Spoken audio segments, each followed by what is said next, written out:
आता मी या एवढ्याच खोबऱ्याचं की नाही हे काढणार आहे आणि हे काढून ह्याचे बारीक बारीक तुकडे करणार आणि मिक्सरला बारीक करून घेणार आहे. खिसलं तरी चालतंय पण मला खिसता येत नाही म्हणून मी मिक्सरला नाईस करून घेणार आहे. आणि हे किती वाटी होईल ह्याचा खीस, चव किती होईल, 1 वाटी झालं तर अर्धी वाटी साखर घेणार आहे. बघूया पहिला हे तर करते. आता हे काढून घेतलं तर हे बारीक चिरून घेते, म्हणजे किती होते बघूया. मिक्सरला बारीक करून घेते पहिल्यांदा. मिक्सरला काय बारीक करत नाही, खिसणीने खिसून घेते. खिसणीने बारीक कुठला आहे हे आहे, ह्यांना खिसून घेते. आता खोबरं खिसून झालं आहे. आता ह्याचं मी मिक्सरला बारीक केलं नाही, खिसलं. एक एक जण ही अशी पाट असते ही काढतात, पण मी काय काढत नाही, ते पण वापरते मी. आता खोबरं मोजून घ्यायचं.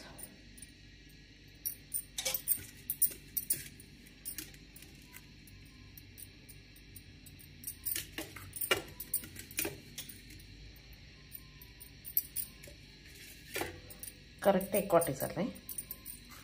आता काय करायचं, कढई तापायला ठेवते. हे 1 वाटी खोबरं झालं, ह्याला अर्धी वाटी साखर घालायची. खोबरं 1 वाटी म्हटलं अर्धी वाटी घालायची. पहिल्यांदा कढई तापायला ठेवते.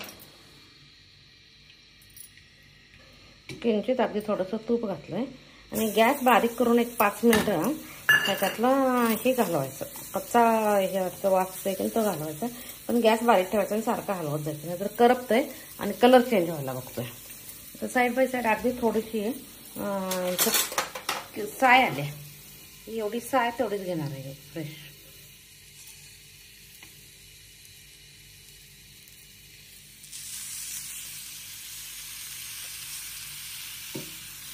दूध वगैरे काय घालायची गरज नाही, फक्त साय. आणि आपण छानपैकी हलवतो.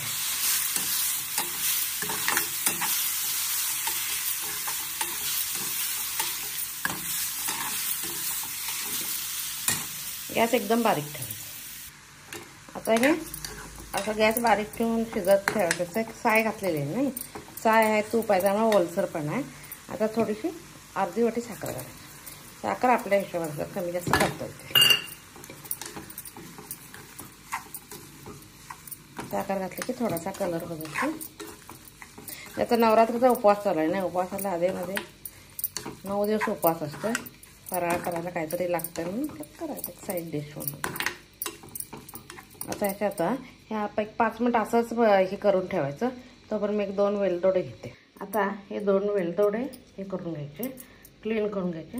आणि 2 आल्मंड्स घेतले, आल्मंडचे पीस. आल्मंड्स किंवा वेलदोडे हे ऑप्शनल आहे, कोणाला इंटरेस्ट असेल तर घाला, इंटरेस्ट नसेल तर घालू नका.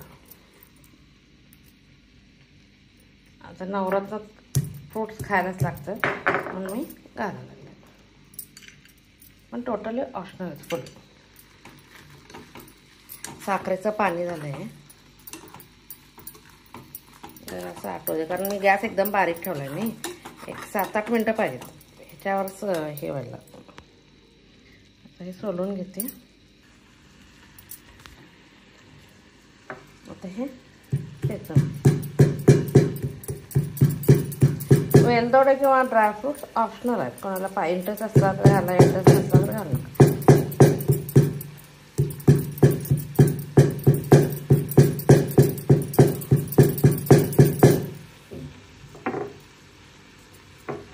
दूध किंवा मिल्क पावडर वगैरे काय घालायची गरज नाही. फ्रेश क्रीमच घातली दिसते की नाही, त्याच्यावर थोडंसं दूध असतंच. मी क्रीम पण विकताना वापरली तर चालते, दुधाची पावडर पण मी शक्यतो कुठली पण वस्तू घरातली वापरते, फ्रेश करते. आता त्याच्यावर घट्टपणा यायला लागला. अगदी कमी साहित्यात नवरात्रीच्या उपवासाला पदार्थ. इकडं दूध तापायला ठेवलं. दूध त्यात घालायची गरज नाही, मी तापायला ठेवलेलं आहे. आता ह्या प्लेटला हेच खोबऱ्याचीच प्लेट आहे. प्लेटला तूप ओतून घ्यायचं. GRB तूप आणलंय. आता माझ्याकडे घरगुती तूप नाही आहे, GRB तूप आणलंय. आता काय करायचं, हे तूप आता इकडं दूध तापले, दुधावर झाकून ठेवते. आता गोळा तयार झाला की गॅस बंद कर. आता गोळा झाला. त्यातलं साखरेचं किंवा आपण फ्रेश क्रीम घातली की त्याचं पाणी आटलं तर गॅस बंद करते. आता काय करते, तूप लावून ठेवले. आता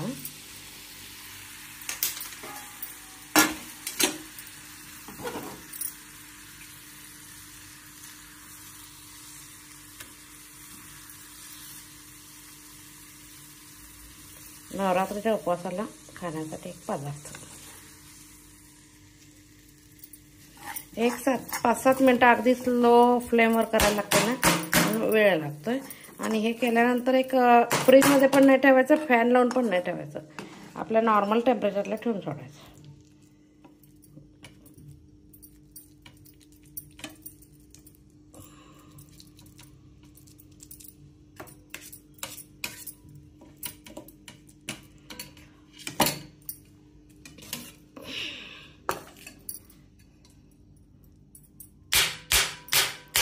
कारण काय तर रोज शाबू किंवा हे खाऊन की नाही कंटाळा येतो.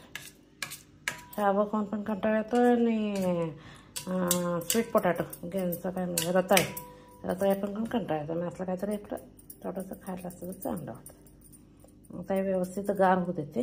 गार झालं की वड्या पाडायच्या. 1 तासभर जाऊ दे. त्याच्यानंतर ह्याच्यावर ड्रायफ्रूट्स ऑप्शनल आहेत, म्हणून मला आवडतात म्हणून घातलेत. आल्मंड्स घातलेत.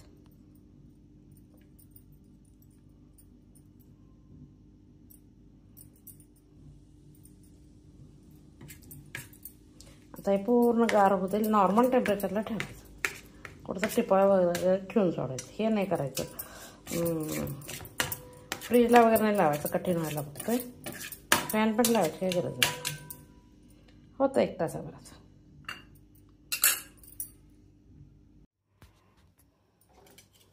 आता हे चांगलं हे झालं.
नवरात्र स्पेशल खोबऱ्याची बर्फी खाण्यासाठी तयार आहे.